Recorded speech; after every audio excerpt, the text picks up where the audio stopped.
What's going on, everyone? ODC here, and I'm back with another action figure review. Today's review, we're going to take a look at the Mythic Legion's Advent of Decay. This is Calavius, and Calavius is one of my, I think one of my favorites, another one of my favorites, I should say, the many of my favorites in this wave.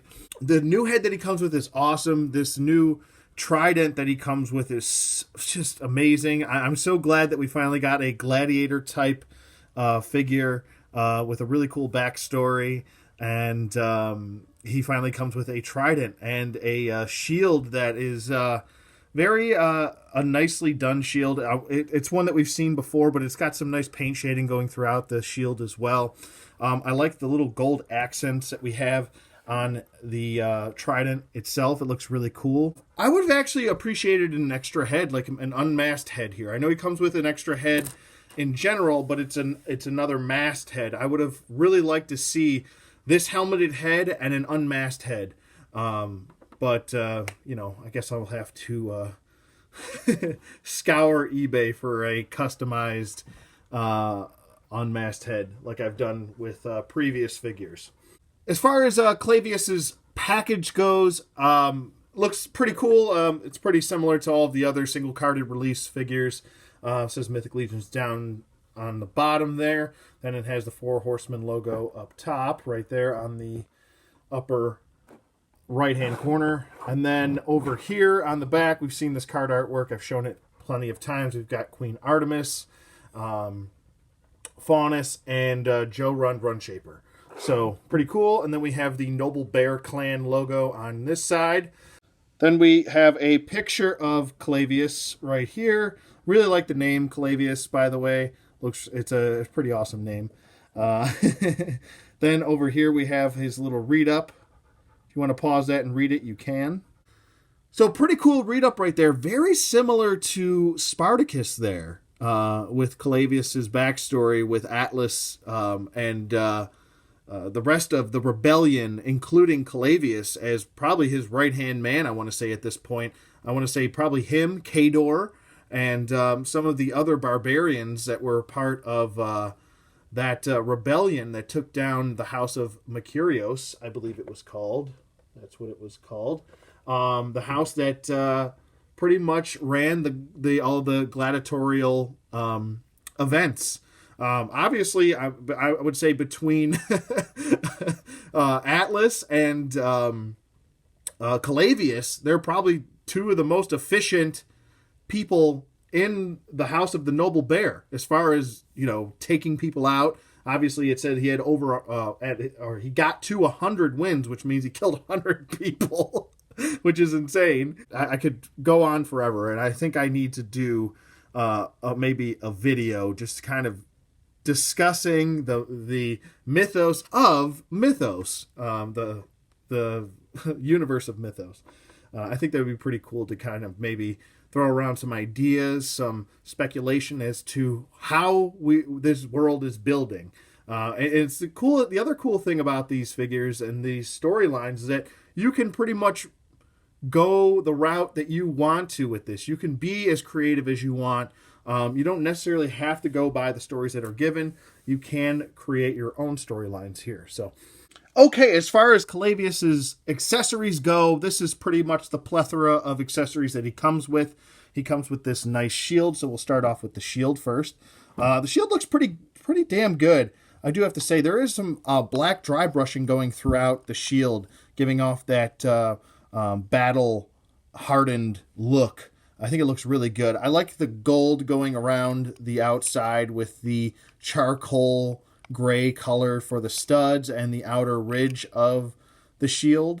And then I really like this gold centerpiece right there. It just looks just so nicely done.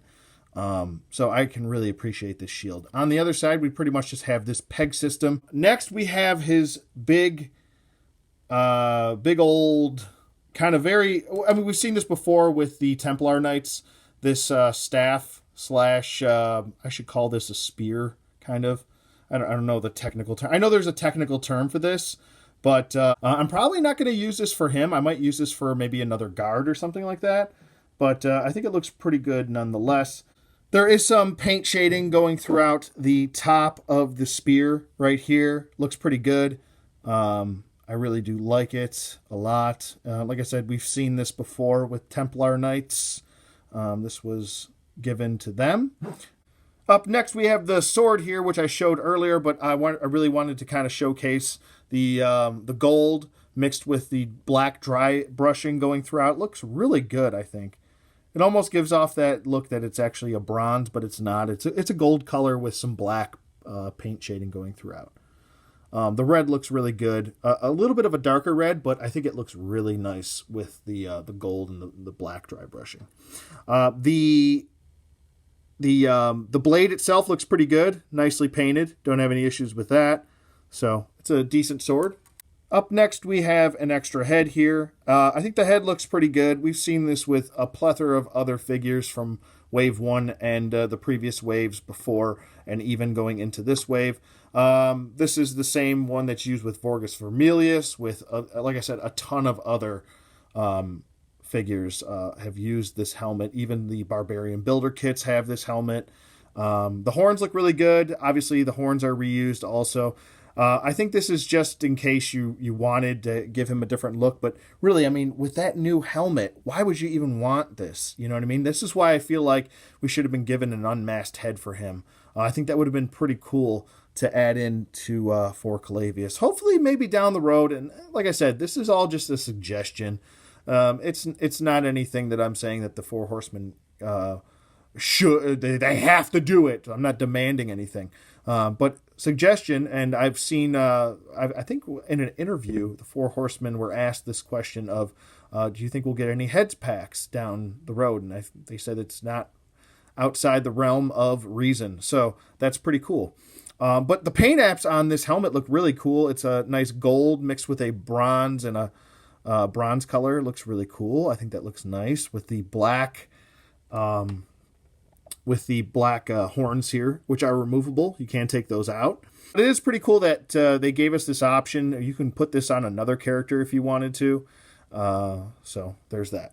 And let's get to the coup de grace here, as we have this nice new, newly tooled, newly sculpted Trident. Whoever sculpted this, I don't know if it was Eric Treadway, but they did a fantastic job on this. I'm really pleased with how this turned out. You can remove this piece off the Trident. You can remove that upper piece if you want to, and put a different piece on if you so choose. I mean, I don't see what would really be the point of doing that. I feel like this is the Trident. This is like the highlights between the head and the Trident. I say these two are the highlight of the figure. And this also does come in the weapons pack, but I really feel like this defines Calavius right here. It's pretty awesome that he comes with this. I think and obviously he's going to be very proficient with it. I like the upper portion for the Trident looks really good. I like all of the kind of metallic. It's kind of like a metallic charcoal gray. It looks pretty cool. And then with the gold mixed in, it just looks fantastic with some of the handle pieces. And then down here kind of thins out, which looks pretty cool. He holds it nicely. It doesn't stretch out the hand. The handle's not too thick like some of the old battle axes that we got. So looks really good. So that's all of Calavius's accessories. Okay, as far as Calavius's articulation does go, his head can swivel at a full 360 rotation. Trident, that one's for you, buddy. Snapped his neck, as now he's dead. His head can pivot side to side. He can also look down about that far, and he can look up about that far. So, not the best range of motion looking up and down, but it is there. It's just on a ball peg joint. So the arms can go up. That's maxed out right there.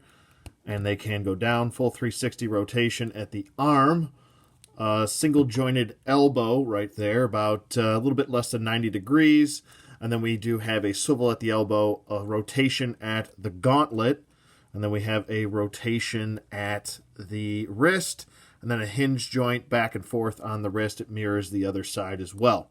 We do have the lower diaphragm joint, I should say. It can crunch forward, can crunch back. It does kind of pivot side to side, and you can swivel as well. He does have these T-jointed style hips, which they go out, and then they go forward, and they go back nicely. Upper thigh swivel, which is hidden nicely. And then we have a single jointed knee. We have a swivel at the knee as well. Then we have a swivel at the ankle, which can do a full 360. Points the heel about that far, points the toe about that far. A little bit hindered due to the sculpting of the back boot. And then we have an ankle pivot and 2 peg holes at the bottom of his feet. Okay, as far as size comparisons go, for Calavius, we've got 2 Marvel Legends here. On the right, we have Multiple Man on the Bucky Cap body mold, and then on the left, we have Hyperion on the Hyperion body mold. Okay, next up, we have a WWE figure in the Shawn Michaels figure on the left, and then we have the DC Universe Classics Hawkman on the right. Okay, and last up, we have Vicor, which is a Motu Classic on the left, and we have Sir Gideon Heavensbrand from the Mythic Legions action figure line. As far as sculpt and paint work go for Calavius, I think he's very well done. I like the dark skin tone for him. I think it works beautifully. I'm really digging the different type of gold mixed with copper right here. I think that looks really good. It's like a darker gold too. It also gives off a nice little shine going throughout the gold. I want to say it might be a little bit flatter on this due to the rubbery type plastic, but when you get to a little bit harder plastic, which is like the helmet, stuff like that, it has a little bit better of a shine to work with your lighting as well. We do have some silver paint going throughout the eye holes right there, which is pretty cool, or the eye cage. And then over here, we have some more silver going along the edge of the helmet. I've fallen in love with this helmet. It is gorgeous, absolutely beautiful. Intimidating and beautiful at the same time. Then we have a nice little cool little sculpted skull on the top of his helmet. Looks really cool, mixed with some red for the top of his helmet piece, which looks really cool. That's supposed to give off the illusion that there's some feathering there, or some sort of different type of material, softer material right there. So that's really cool. I like that as well. For the shoulder piece, it's very nicely done. We've got a nice charcoal gray for that, mixed with some gold studs going throughout the little designs on the shoulder piece. I think it works really well with this armor right here. And I'm kind of glad they didn't go with the traditional armor right here for his gauntlet. I'm glad they kind of went this kind of like orc style gauntlet with him. I think it matches well and gives off that gladiator type look feel for him.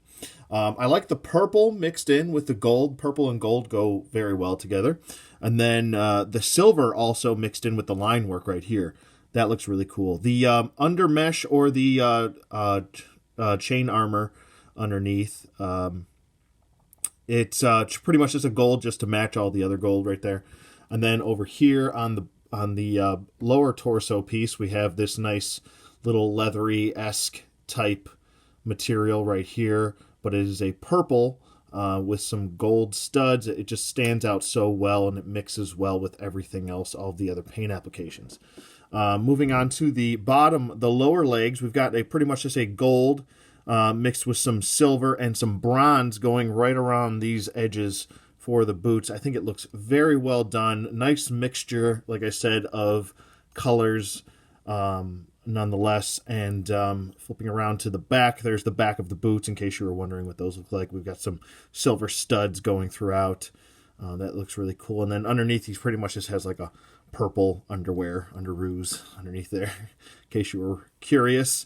And then we have a nice little red strap going across his stomach, or across his like a bandolier style, going across his torso, which I think looks really good. Nice little touch there. Just beautifully done figure, very well crafted. Okay, so my final thoughts on Calavius. I'm really pleased with this figure. Like I said, this is the figure that really kind of grabbed me to get into this wave.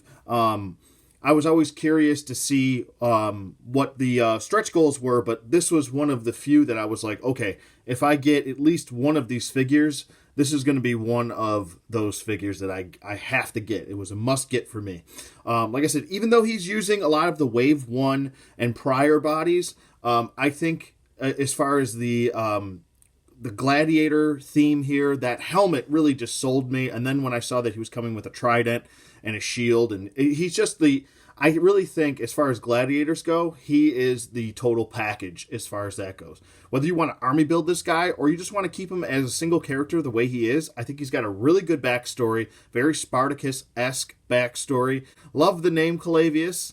Love the backstory. The sculpt, the paint is there, everything. The range of motion is pretty good. I would have liked a little bit better range of motion in the arms. Maybe Four Horsemen can start adding a little bit more range of motion in those elbows so we can get a little bit past 90 degrees. That would be nice. I feel like maybe he's a little bit underrated. Maybe a lot of people, I haven't been hearing a whole lot of hype with this figure. I think he's really got pushed to the back burner because of all the new bodies and all of the new deluxe figures that we got with wings and whatnot between Gadriel and Artemis. And I feel like he's kind of been pushed off to the side or maybe just blanketed by the new figures that were released. But overall, definitely I'm going to give you a 2 thumbs up here, full seal of approval. Go pick him up if you get the chance. There are still pre-orders up. I know they cost a little bit more, but at the end of the day, would you rather have not have the figure at all, or at least be able to say that, okay, well, I jumped on the pre-order when I had the chance, and now I'm just thankful I have him, because now he's going for $80, $90, $100 on eBay, which is crazy, but to no avail. I'd definitely recommend this figure. Let me know what you guys think in the comments below. Thank you for watching, as always. Leave a comment down below. What do you think about Calavius? Are you planning on getting him? Do you already have him? Let me know in the comments below. I'm interested to hear what you guys have to say about him. But I think he's a fantastic figure.